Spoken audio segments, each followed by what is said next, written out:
지난 밤사이 미국 증시의 분위기를 생생하게 전해드리겠습니다. 이항영의 월가이트 시간이고요. MTN 이항영 전문위원 함께하겠습니다. 어서 오세요. 네, 안녕하세요. 네, 안녕하세요. 자, 미국 증시가 3대 지수 모두 하락하긴 했는데 그래도 장중 낙폭에 비해서는 꽤 많이 회복한 채 마감이 됐어요. 미국 증시 어땠을까요? 네, 맞습니다. 그 종가만 보신 분은 이거 엄청 떨어졌다 그러지만 사실 장중에 좀 보신 분들은 더 떨어졌었거든요. 네. 나스닥 2% 넘게 떨어졌으니까요.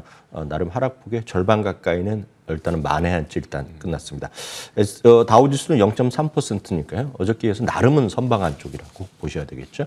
S&P 500도 0.7%. 즉 길게 볼 것도 없이 지난주부터는 상대적으로 지금 다우지수가 선방하고 있습니다. 네. 거기는 역시 에너지라든가 금융주가 그 중심에 있고 또 하나 이제 필수 소비재 이런 쪽 있지 않습니까? 약간 이제 재미없는 쪽 이런 쪽도 지금 선방하고 있는 그런 흐름이라고 보셔야 되겠고요. 오늘도 굳이 따지자면 11개 섹터에서 필수 소비재, 금융주 요 정도 그리고 또 하나 따지자면 유틸리티 이런 쪽들이 상대적으로 선방하는 쪽이었고요. 대부분이 다 떨어졌습니다. 소재도 약간 강보합 정도 움직임이 있었습니다. 지난주에는 이제 소비자 물가 지수가 있다면 한 일주일 정도 지나면 항상 생산자 물가 지수가 나옵니다. 생산자 물가 지수가 또 아주 높게 나왔죠. 9.6%가 연율로 나왔습니다. 전망이 9.2였고요. 9.6이었습니다. 발표됐는데요. 이 수치는 2010년 11월 이후 최대폭이 나왔고요. 전월 대비도 0.5가 전망되는데 0.8%가 나왔기 때문에 아시다시피 이제 내일 새벽 4시 아닙니까? 내일 새벽 4시면 올해의 마지막 연준의 결과가 공표되는 거 아닙니까? 그래서 많은 분들이 일단 얘기하는 것은 테이퍼링 속도가 좀 빨라지지 않을까. 이런 정도가 이제 구체화되겠고요.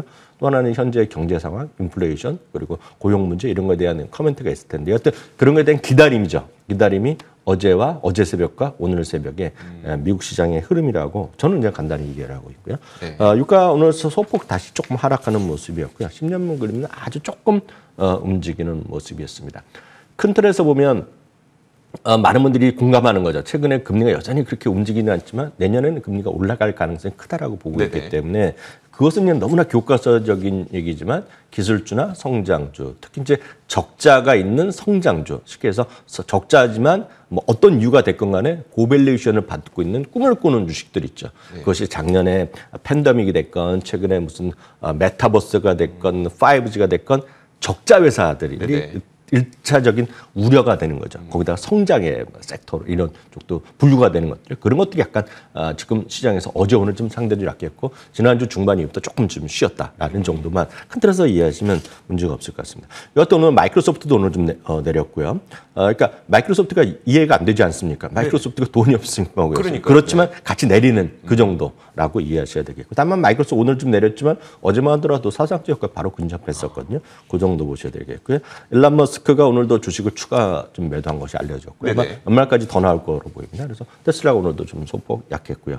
그러다 보니 오늘 또 포드도 오늘 같이 좀 내려갔습니다. 포드도 이제 어저께 그저께 또 20년 만에 최고치 갔다가 조금씩 밀리는 모습인데요. 이것도 굳이 이유를 따지자면 이런 거죠. 도요타가 2030년까지 또 350억 달러의 전기차에 투자한다. 이런 얘기인데 이게 뉴스거리도 아니죠, 사실. 투자 안 하는 데가 어디 있겠어요, 전기차. 현대차는 안 합니까? 안 합니다. 다 하죠. 큰 메이저를 다 하기 때문에 그냥 지금 시장은 이런 게 좀 떨어졌다라는 정도만 이해하시면 되겠고요. 반면에 상대적으로 살아는 것은 JP 모건 이런 것들이 상대적으로 좀 버티는 모습이었다라고 간단하게 정리가 할 수 있겠습니다. 네, 알겠습니다. 자, 마이크로소프트 말씀해 주셨지만 그 외에 빅테크 기업들은 어땠을까요? 네, 대표적인 것은 역시 애플이죠. 애플이 이제 어저께도 사상체 효과 이제 찍고 하는 모습인데 오늘 좀 떨어지는 모습을 보여줬습니다. 그렇지만 오늘도 저점보다는 많이 또 회복하면서 약보합 정도라고 의미가 맞을 것 같습니다. 주가 흐름과 상관없이요. 최근 들어서 메이저 증권사도 잇따라서 목표 주가를 수정하고 쉽게 해서 업하고 있는데요. 오늘 또 뱅크 오브 아메리카에서 애플의 목표 주가를 기존에 160에서 210달러로 올려놨습니다. 올리는 것은 다 똑같은 얘기입니다. 지금 보면 아이폰 14 그런 어떤 사이클이 상당히 좋다. 그리고 내년 이후에 특히 이 기업은 이곳은 내년에 상반기에 일부 얘기하고는 AR, VR 기기 그걸 통해서 메타버스로 가겠다는 거 아닙니까? 근데 이 뱅크 오브 아메리카는 내년 하반기 내지는 늦은 2023년 초반을 얘기하고 있습니다, 지금요. 그래서 그때 이제 나온다는 얘기죠. 그것이 또 한번 큰 시장의 변화를 일으킬 수 있다는 얘기면서 여하튼 $210를 올렸다라고 보시면 되겠고요. 알파벳도 오늘 소폭 좀 상대적으로 지금 쉬는 모습 1.3% 그 정도 내외가 하락했고요. 아마존도 내렸습니다. 최근 들어서 시장에서 먼저 9월부터 선조정 보인 것이 메타 플랫폼입니다. 페이스북인데요. 페이스북이 최근에 좀 선방하는 모습, 오늘도 강보 업종도 유지할 수 있었는데요. 실제로 오늘 특이한 주식은 이런 거 아니겠습니까? 지금 애플이 강하고요. 네. 금융주가 강하고, 네. 그리고 필수 소비재 이런 것들이 강하고, 이런 것들이 있고, 꾸준하게 지금 배당도 배당을 많이 주는 거 좋아하는 오랜 주식들을 갖고 있는 기업이 있습니다. 이 네. 회사 스스로는 이제 배당을 안 하지만 올해 제일 많이 산 거가 자기 주식을 많이 사는 회사가 네네. 있습니다. 이게 벅스에스웨이거든요. 오늘 사상체 효과를 가거든요. 그러니까 네. 이런 게 바로 제가 봤을 때는 벅스에스웨이가 상당히 여러분들이 주목하실 수밖에 없는 그런 주식이다. 왜냐하면 모든 걸 잘 갖고 있는 주식이거든요. 네. 그런 흐름을 좀 이해하시면 좋겠네요. 그러네요. 말씀 들어보니까 이제 버크셔 해서웨이의 주식 포트폴리오 가운데 거의 75%가량을 애플과 뱅크 오브 아메리카, 코카콜라 이런 종목들이 차지하고 있는데 말씀하셨던 필수 소비재, 네. 애플, 금융 다 갖고 있다 보니까 사상 최고가. 네. 자, 버크셔 해서웨이 사상 최고치를 기록했습니다.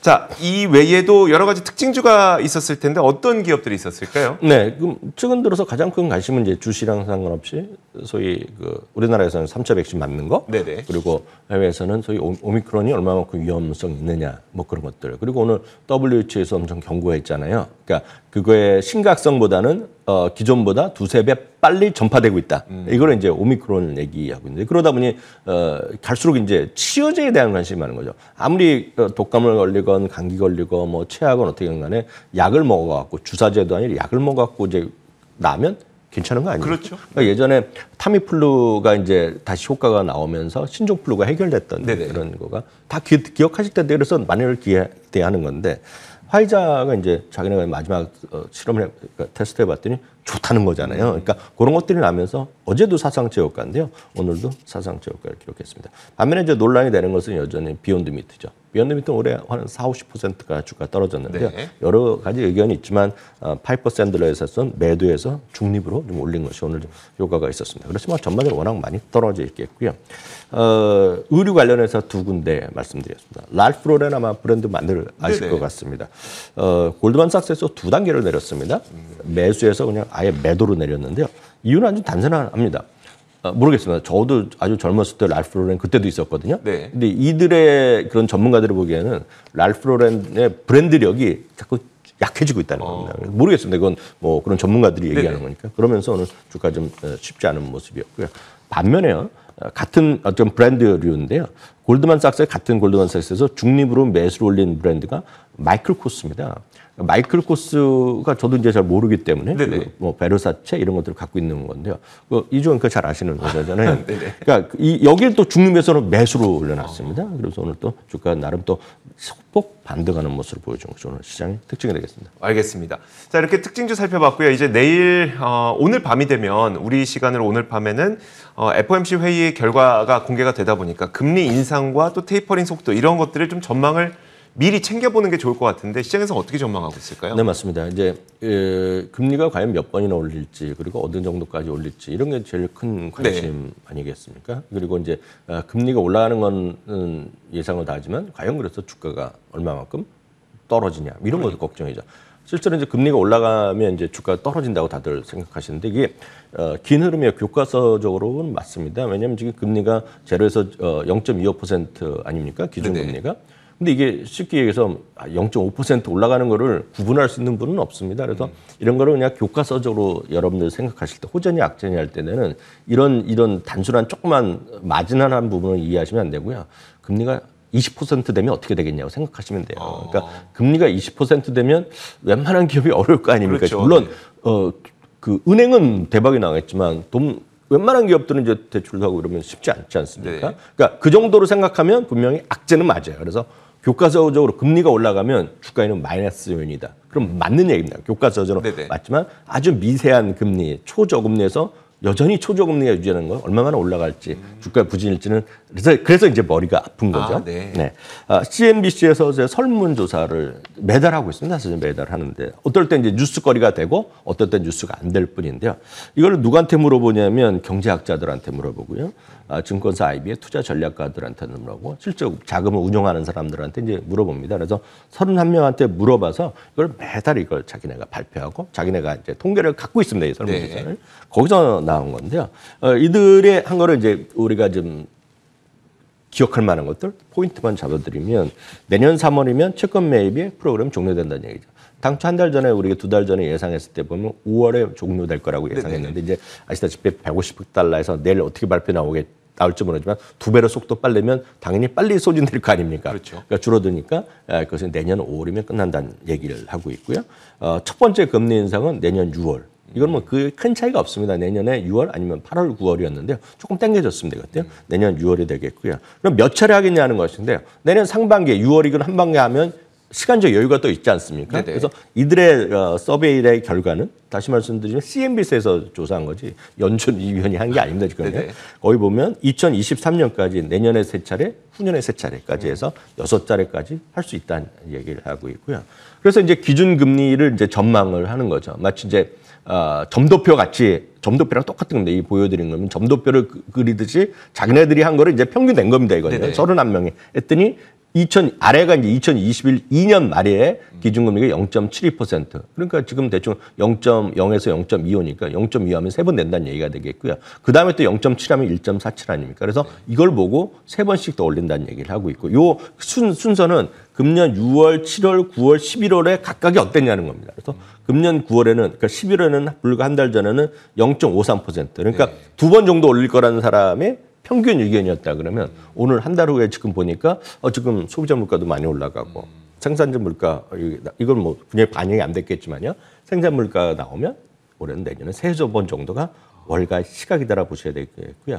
관련해서 모건 스탠리의 CEO도 연준이 빨리 해야 된다 이거 얘기를 하는 거가 되겠고요. 그 밖에 설문조사에서 나온 거에서 우리가 좀 염두에 둘 만한 것들은 물론 이들의 의견이지만 인플레이션이 2022년 2월, 그러니까 내년 2월에 정점을 일으키고 나서 떨어지는 것이 아니라 그러니까 플래트닝 한다는 겁니다. 내년에 그 정도 유지될 거라는 얘기. 조금씩 안정화된다는 그런 의미를 보시면 되겠고요. 그래서 내년에도 4%대의 인플레이션. 그리고 후년이 가야지 2023년 3%. 그러니까 참고적으로 아시겠지만 미국에서 하는 기본적인 목표의 인플레이션 레이트는 2%입니다. 그렇기 때문에 2%까지 된다고 보면 이제 내년 후년까지 해서 효과를 봐야 된다. 그런 얘기로 이해하시면 되겠고요. 하나만 더 말씀드리면 인력난, 지금 사람을 못 뽑고 있는 거 아닙니까? 그것에 대한 것은 상당히 영구적으로 앞으로도 계속 그럴 거다라는 얘기를 하는 거죠. 41%가 그렇게 대답했고요. 참고로 11월 조사는 불과 24%였는데 그만큼 한 달 새 이렇게 많이 바뀐 것은 그만큼 사람을 뽑는 것이 지금 미국에서 핫 이슈고 사람이 뽑기 힘들다 보니까 뭐가 되겠습니까? 임금을 옮겨야 돈을 더 주겠죠. 그러니까 돈을 더 주려는 움직임이 내년에도 특히 소매업 하시는 분들이 있지 않습니까? 자영업, 우리 말로 소자영업이죠. 자영업 하시는 분들한테는 내년에 여전히 큰 이슈거리가 될 수밖에 없다는 그런 경고의 목소리도 있다라고 이해하시면 되겠습니다. 알겠습니다.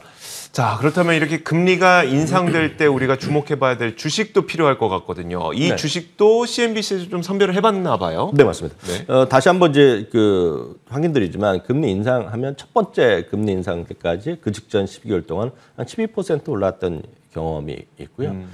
최근에 한 4차례, 가장 최근에 4번만 보더라도 첫 1년 동안에 주가가 꾸준히 올라갔습니다. 그래서 크게 우려할 건 없죠. 말씀드렸다시피 특히 지금 초저금리 아닙니까? 경에서 0.25%인데 이것이 0.25에서 0.50% 된다고 해서 물론 이제 채권을 다루고 이런 분들한테 크게 되겠지만 보통 그 기업이나 이런 데 영향이 좀 크게 없거든요. 그렇기 때문에 그렇게 우려할 필요는 없다라고 다시 한번 확인 드리겠습니다. 그래서 이들이 다시 한번 조사해 봤더니요. 2004년과 2015년에요. 첫 금리 인상 이후 첫 5개월 동안 주가는 6%가 올라갔다는 얘기를 하고 있고요. 그래서 이들이 선별한 기준은 첫 6개월 동안 최소 10%가 올라갔던 주식, 과거입니다, 과거. 근데 이제 과거니까 지금이랑 안 맞잖아요. 그래서 지금도 60% 이상의 애널리스트가 매수 의견을 갖고 있는 거예요. 이게 합리적이죠. 과거 올라면 뭐 합니까? 지금 매도 의견이면 재미없잖아요. 그래서 매수 의견을 갖고 있고요. 세 번째는 이제 매수 의견뿐만 아니라 목표 주가가의 괴리율이, 그러니까 목표가까지의 가격이 10% 이상 나와 있는 것만 뽑아놨더니 갖다 10종목 나온 거죠. 네. 근데 보시면 제가 한번 선별을 봤던데요. 거기 엔비디아 같은 게 이제 들어가는 것이 있겠고요. FMC 같은 게 있겠고요. 그다음에 글로벌 페이먼트, 그 대본 에너지 있고, 좀 저도 한 두세 개 뭐 저도 들어본 적이 없는 데인데요. 여기서 보시는 방법은 6개월 이후에 과거에 어땠는지, 그리고 그 2004년의 사례에서 각각 얼마가 올라갔는지가 나오겠고요. 매수 의견의 비중, 그리고 지금 목표 주가까지의 괴리율이 나옵니다. 그래서 여기 보면 목표 주가까지의 괴리율이 가장 높은 것이 글로벌 페이먼트가 나오고요. 그 밖에 또 몇 가지 나오는 거, 대본 에너지도 25.3%인데, 제가 이제 뭐 여러분들 엔비디아나 FMC, 프리포트, 맥모는 다 아시는 분 계실 텐데요. 저희 방송에서 자주 안 말씀드렸던 기업을 소개해 드리면 글로벌 페이먼트입니다. 네. 글로벌 페이먼트는 뭐 파이저나 이런 건 다 거의 비슷한 건데요. 전 세계 소위 결제와 관련된 소위 백본을 하는 거죠. 그래서 결제에 관련된 서비스 관련된 일반적인 서비스를 하는 회사라고 보시면 되겠습니다. 주가는 뭐 많이 내렸는데, 그럼 주가 내렸지만 이게 이익이 뭐 재미없었느냐? 네. 이익도 괜찮았거든요. 근데 이 회사가 계속해서 너무 보수적으로 가이던스를 내린 게 문제인데요. 여하튼 그 의견은 상당히 좋은데 주가는 흘러내려오고 있어서 한번 소개해 봤겠고요. 에너지 기업 중에서 많이들 미국에서 월가에서 자주 지금 인용하는 기업이 대본 에너지입니다. 네. 이것도 그 채굴하는 것 쪽인데요. 대본 에너지도 한번 여러분들 좀 공부 좋아하시는 분들 스터디해 보시면 좋을 것 같아서 소개해드렸습니다. 알겠습니다. 이렇게 CNBC에서 과거의 금리 인상기에 좋은 성과를 기록했던 종목들 가운데 지금도 이 상승 여력이 많이 남아있는 이 종목을 선별을 해봤습니다. 그 종목들 한번 들어봤고요.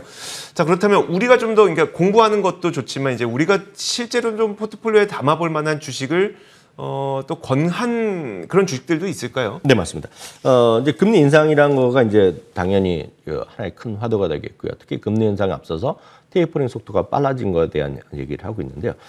미국의 DCLA라는 곳에 자산 운용사가 있는데, 거기 이제 운용자입니다. 그 사라 세티라는 분인데, 이분도 뭐 자산 운용 규모가 되게 큰 거로 지금 알려지고 있는데, 네네. 이분이 이제 CNBC에서 나온 인터뷰한 내용을 제가 좀 우연히 봤는데, 여기에 이제 자기가 이제 사고 있는 겁니다. 지금 자기가 추천하는 거예요. 자기가 사고 있는 거 두 개, 팔고 있는 걸 두 개를 얘기하고 있는데, 첫 번째는 역시 일반적으로 얘기하는 건 금융주죠. 금융주에서 JP 모건을 얘기를 하고 있고, 자기가 지금 사고 있다는 얘기를 하고 있습니다. 그래서 지금 주식은 어찌됐건 금융주에 대해서는 관점은 작년에 지금보다 지금은 훨씬 더 금리 인상이 명확해졌다는 개념이죠. 네. 작년은 아직 어떤 리오프닝에 대한 기대감이 있었다면, 이번에 리오프닝 기대감이 틀릴지도 아무도 모르나 네. 지금은 그런 시기가 더 빨라졌다는 얘기죠. 작년 이맘때는 금리가 3번 올라간다는 얘기를 들은 적이 없거든요. 근데 지금은 금리 최소한 2번 정도 올라갈 가능성이 있다 그러면 여전히 은행주에 대한 관심이 필요하다는 얘기죠. 그래서 JP 모건을 얘기하고 있고요.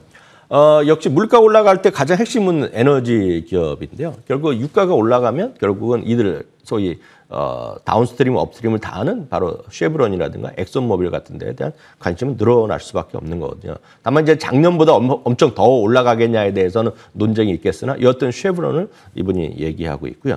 주의할 것은 어찌 보면 단순합니다. 앞서 처음에 말씀드렸다시피 금리가 올라가고 이럴 때 보면 문제가 되는 거에 가장 큰 것은 꿈을 먹는 성장입니다. 성장. 네. 성장인데 문제는 지금 당장 적자 기업들이죠. 네. 적자 기업들이 어렵고, 특히 이들 기업이 예를 들어서 저희 그 팬데믹 시기에 덕을 봤던, 팬데믹 시기에 그 워낙에 사업 목표도 훨씬 빨리 성장했던 기업은 성장 통이라고 하나요? 이렇게 그렇죠. 겪을 수 있거든요. 그런 것들을 두 개 얘기하는 것이 펠라톤과 텔라닥입니다. 펠라톤은 아시다시피 집에서 스피닝뿐만 아니라 네네. 좀 러닝도 하고 거기서 사고도 나고 이랬던 거 아닙니까? 그래서 작년에 뭐 무지막지하게 올라갔던 기업인데요. 이렇게 펠라톤이 아시겠고요.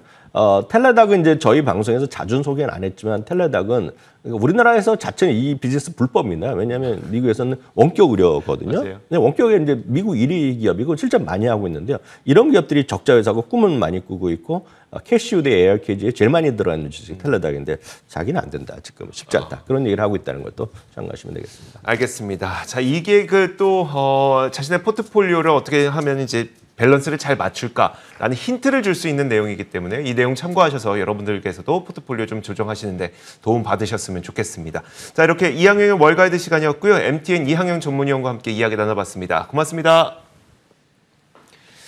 자, 저희 굿모닝 글로벌도 여기서 마치도록 하겠습니다. 이어지는 출발 성공 투자도 많은 시청 부탁드리도록 하겠고요. 잠시 후 7시 20분에 저희 굿모닝 글로벌의 공식 유튜브 채널이죠. 월가워즈의 미국 시황 브리핑 시간인 월가워즈도 예정이 되어 있으니까 라이브 방송도 많은 참여 부탁드리도록 하겠습니다. 여기까지 하겠습니다. 함께해 주신 여러분 고맙습니다.